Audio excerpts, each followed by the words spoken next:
Okay, what you're looking at right now are the two pieces that will be making up the, you can see I have notes here.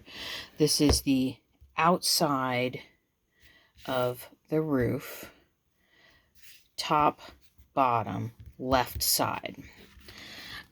And you can see that this is the inside. I also have this one marked as the right one that is also marked. This is two pieces of gray board that I've glued together, and I wrapped with some of that paper that I painted. And then I began adding some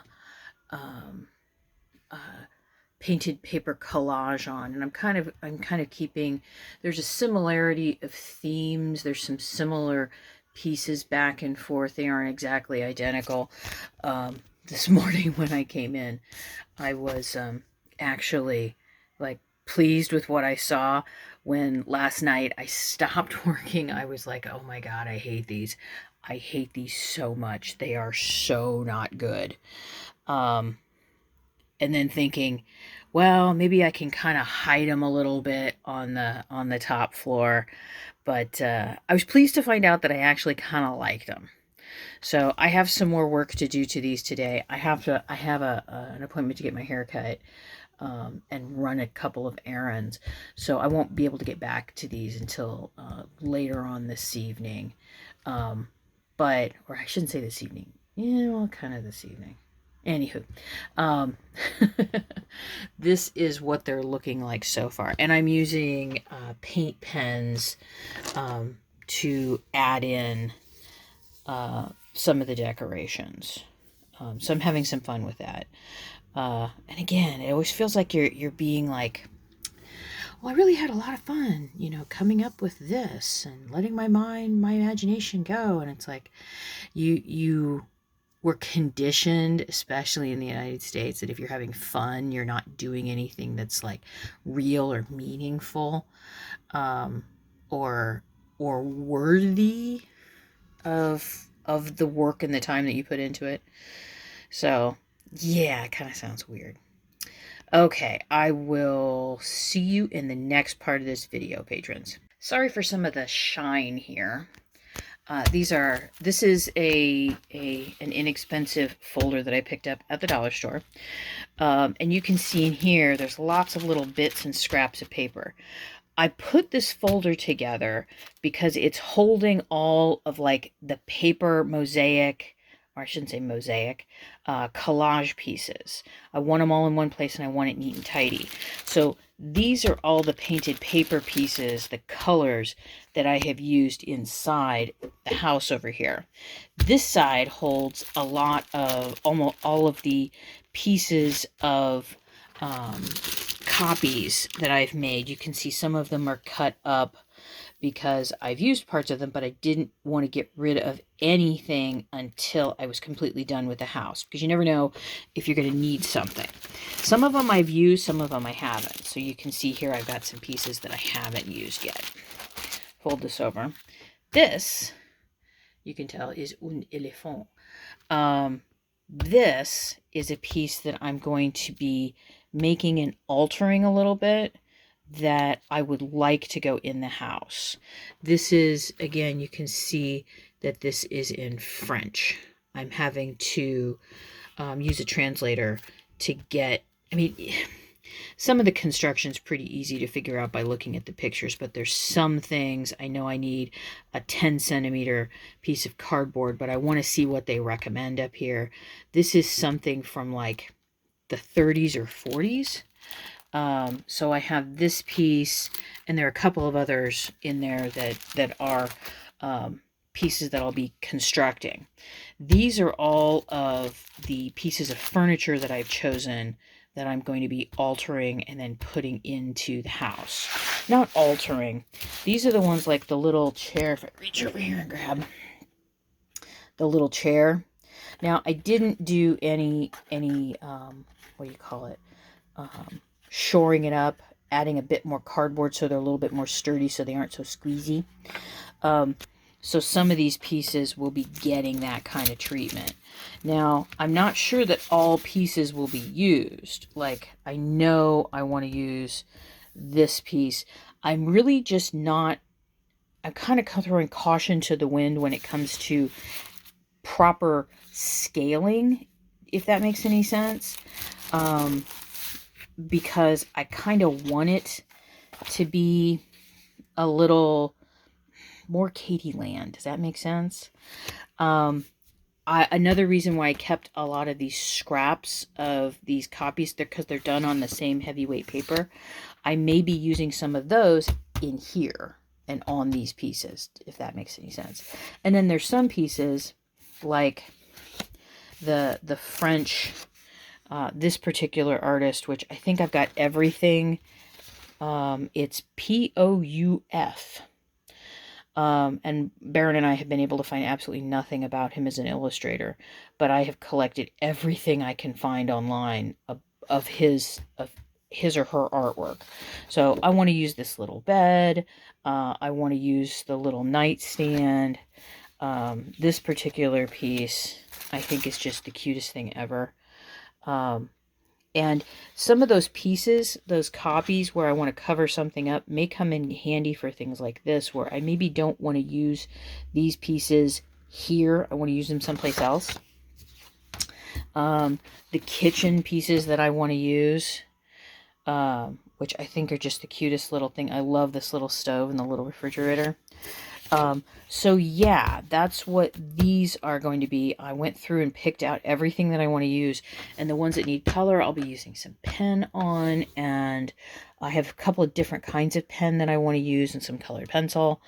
So that's the next part of this, is putting this all together, which after I get the doors done, or I should say, like, as I'm waiting for the doors to dry, because the doors are going to be, well, they're going to have the point on it, and I need them to lay completely flat, if that makes any sense.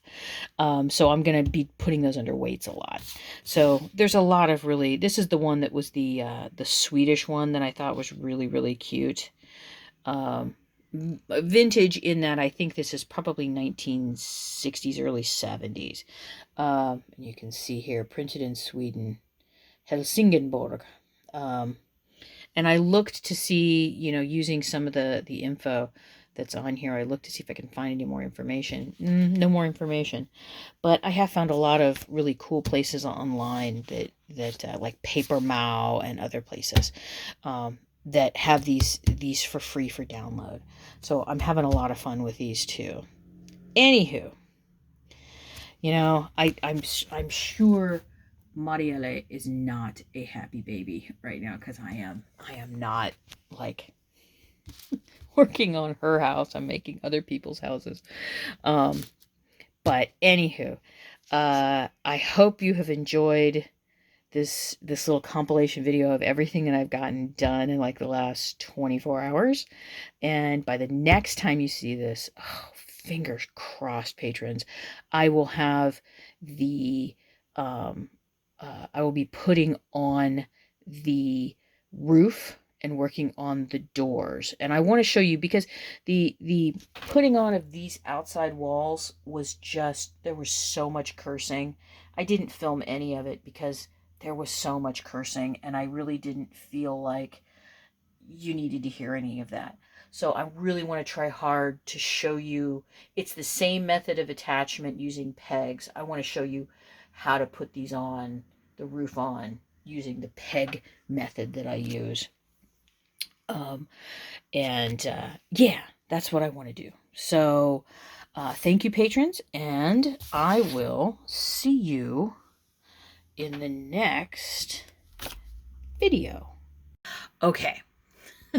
You can see I've done quite a bit of work on the attic level.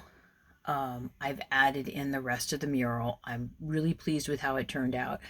I originally wanted to do something different in the middle. I thought doing an eye was just going to be blech, but I I kind of just said, you know what, I'm gonna do what I want to do, and I kind of just let go and did it, and I really like the outcome. It looks much better, I think. So, other things that I have done, you can see in here, I've added some baseboards. Now, you're thinking, why didn't you add baseboards all the way around? There's a reason. I only added baseboards. That one looks a little rough. I've got to get some, what do you call it? Matte varnish on these. I added a baseboard here. It didn't add one there, and it didn't add one there. No baseboards in here. Did I add a baseboard in here? No, but I think I still need to add, yeah, I think I need to add something right there. That may be another video. I added this room, this studio room, got 3, 2 in the corners. You can see the purpling. It's just 2 widths of gray board like this. If I can get my finger to focus. Come on, focus. There. It's just gray board. No, it's just 1 width. Yeah, it's just 1 width. I did 2 widths on something else. And then glued it into place. Now, the reason I did that is because some of the places where these were meeting wasn't pretty. So it didn't look good. So I added these in. And, okay, wait a minute. Where did it go? There was something else I wanted to show. Oh, these right here. I built some shims. You can tell that the color's a little different right there. I built some shims because for some reason I just really got this off. I still need to come in and very carefully cut off some of this, and I'm waiting. I need to do that. I wanted this glue to set, and then I can trim that off, and then these outside walls are going to get covered in yellow, I believe, or maybe a different color. I could do a different color. Red might be nice. You can tell here they go side to side instead of up and down. The reason for doing that was it was much easier to cut them. I'm going to come in here and do some touch-up paint too. It was much easier to cut them that way. I basically just put 2 thin pieces, glued them together, and then inserted them until they didn't fit anymore. They were starting to get tight. Made a mark with my pencil, pulled it out, and then began shaving off what I needed to shave off. And I just did that a number of times until it fit. You can see in here, if I can get my finger up in here, you can see where that is right there. I'm going to hit that with that little line right there, a little crease. I'm going to hit that with some paint or something to kind of hide it a little bit more. Now, on the opposite side of the house, I can kind of pick this up this way. This side looks pretty good. I need to come in here and do a little touch-up painting in there. But you can see here, I have a major wall problem here. That's one of the reasons on the inside wall I needed to put something there so you wouldn't see, so you wouldn't see it. Last night, one of the last things I did on this before I put it away and started working on the roof is I hit this with some white paint. And you're probably thinking, why would I put white paint on there? I needed to opaque it out because it was coming through really super brown. Now I'm going to add something, probably newsprint, folded very tiny and kind of stuffed in there. And I'll hit that with white. And then I'm going to create a double thickness of yellow paper as a Band-Aid, and it's going to go over the top of this. I know this looks really messy and gross right now. It'll get fixed. And I'm going to finish fixing that before I put the roof on, because I still need to add some varnish here and in here on the boards. And you can see I'm going to show you here. You can see how those are cut just a little bit differently.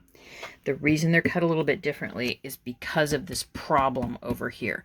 The whole house is a little bit wonky. So this is the left-hand side. I don't think they're going to stay balanced. I think I can probably put up one, because I want them to come and be even with this side. And yeah, some of it's going to get covered up. I don't care about that. Once this is done, then I can start working on the doors.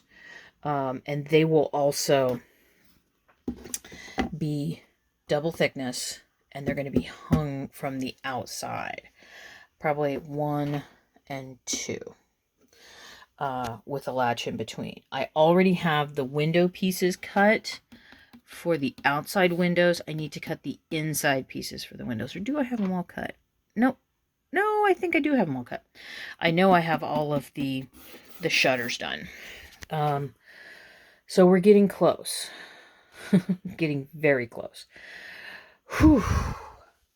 So I will see you in the next part of this video.